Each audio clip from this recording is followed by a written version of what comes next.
Salut à toi qui viens de cliquer sur la vidéo, bienvenue au-dessous des bibliothécaires. Je vais te proposer une pile tout azimut sur les BD et un petit peu de manga jeunesse. Alors ce ne sont pas forcément des nouveautés en tant que telles, il y en a certaines qu'on vient d'acheter à la bibliothèque parce que c'est des grosses séries, notamment la première dont je vais vous parler, mais c'est plutôt des bandes dessinées et des mangas qui sont sortis il y a quelques temps déjà. La première, c'est Émile et Margot. Émile et Margot, c'est dans la grande tradition de cette collection hyper prolifique qu'est BD Kids. Alors vous avez peut-être en tête Mortel Adèle, Anatole la Tuile, voilà, c'est des gros noms, mais ils font tout un tas d'autres titres, BD Kids, dont Émile et Margot. Émile et Margot, c'est truculent parce que c'est clairement la parodie des contes de fées.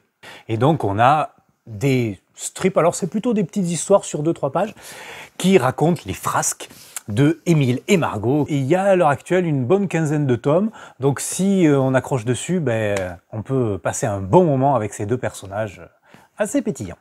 Pour à peu près le même âge, du coup, 9 ans, j'avais bien aimé une nouvelle série dont le tome 2 est sorti. Je n'ai plus du tout l'idée de ce qu'est le tome 2, mais là j'ai le tome 1 à vous présenter qui est Agar, ou Agar, je sais pas comment on l'appelle, Enquêteur de l'histoire. Alors là c'est vraiment une petite bande dessinée qui fait de la vulgarisation et qui est plutôt pas mal fait.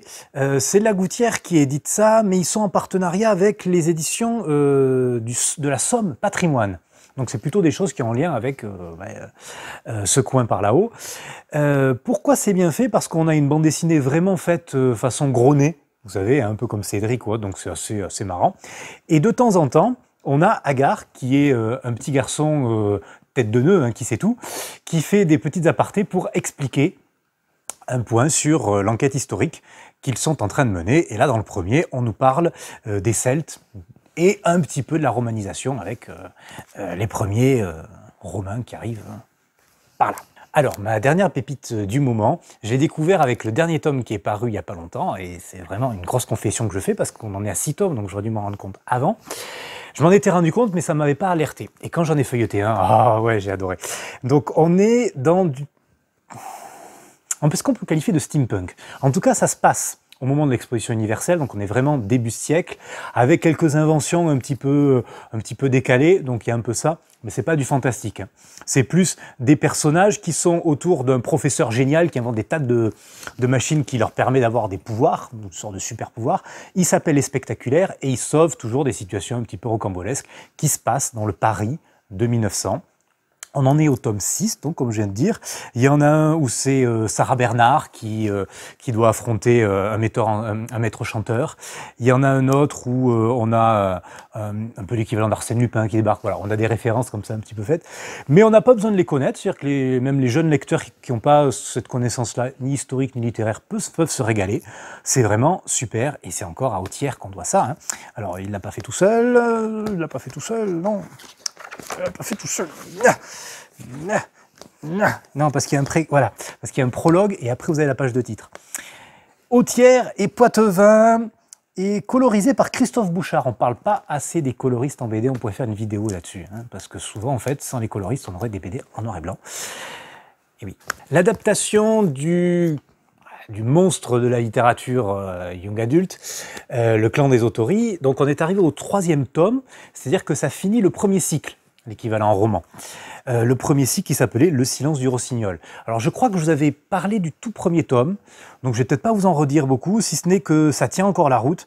Le dessin est vraiment extra. Un petit mot sur le clan des Autori, c'est vraiment une saga du Japon médiéval, mais un peu fantastique. Et ça marche vraiment bien. Il n'y a pas longtemps, ils ont fait une préquelle à cette grosse histoire, puisque c'est quand même plusieurs cycles, ils ont fait une préquelle. Et elle a fait une suite aussi, Les Enfants du clan des Autori, si je ne me trompe pas. Bon, encore une fois, voilà, une saga, une franchise qui fonctionne très bien, et une adaptation en BD qui, là, est réussie. C'est pas toujours le cas, vous le savez peut-être, il y a beaucoup de romans qui sont adaptés en BD, ça devient vraiment une part du marché. Mais là, c'est une réussite. Ça a été fait par Stéphane Melchior et Benjamin Bachelier, et bien sûr d'après les romans de Liam Hearn. Un Spirou qui m'a un petit peu déçu. Je m'attendais à un truc bien. Alors en plus, je l'ai pris en jeunesse et je pense que pas forcément le bon public. C'est typiquement ce genre de bande dessinée ou de manga qui loupe son public. on ne sait pas trop où aller. Pourquoi? Parce que c'est vraiment une bande dessinée pour les amateurs de BD. Qu'est-ce qui se passe? Fantasio est atteint d'un mal bizarre. Il se croit être un autre personnage de bande dessinée. Et il est interné dans un asile où les gens ont tous cette maladie-là et il se croit être des personnages de bande dessinée. Le pitch est plutôt marrant. Ça fonctionne pas des masses, je trouve. J'ai pas énormément ri. C'était pas... voilà. Ça casse pas trois pattes à un canard. Par contre, c'était plutôt prometteur parce que c'est quand même Jules et Libon qui l'ont fait, les Cavaliers de l'Apocalypse, pour Libon si ça vous parle. Donc ça aurait pu être chouette. Je suis un petit peu déçu, je crois qu'ils vont faire un deuxième en plus, ils récidivent. Peut-être que le deuxième sera mieux, on verra. Gros coup de cœur de cette dernière année. Je crois qu'il est sorti en fin d'année dernière, on a un petit peu de retard à la bibliothèque. Furieuse, vous allez me dire, bon, ils n'arrêtent pas de refaire les contes de fées avec très féministes, etc., l'émancipation d'une personnage principal féminin. Oui, et là ça marche super bien. Donc c'est la fille du roi Arthur, et le roi Arthur, il est vraiment, mais alors, terrible, quoi, aviné, enfin il a tout pour lui, quoi, il est horrible, donc c'est un vieil roi Arthur. Et Excalibur, l'épée enchantée, a une pensée.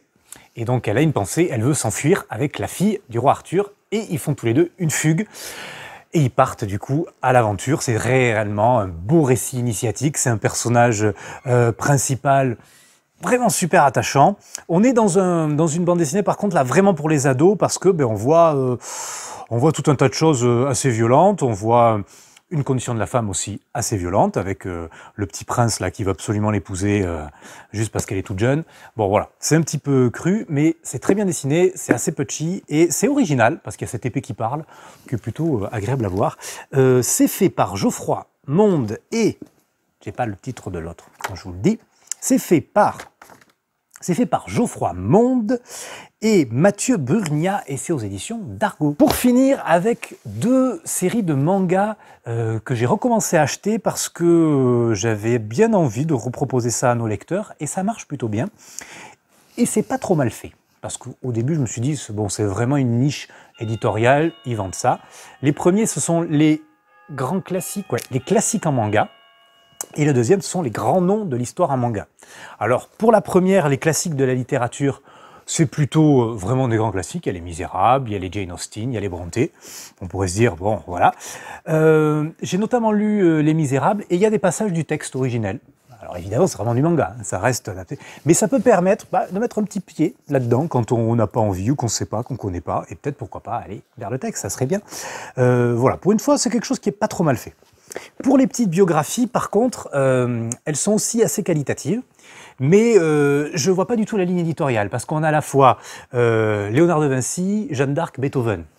Voilà, bon, quels sont les grands noms? Bon, ils ont pris des personnages qui sont connus. À la fin, on a un cahier assez copieux, documentaire, vraiment, voilà, pour les ados. Là, vous voyez, il y a 1, 2, 3, 4, 5, 6, 7, 8, 9...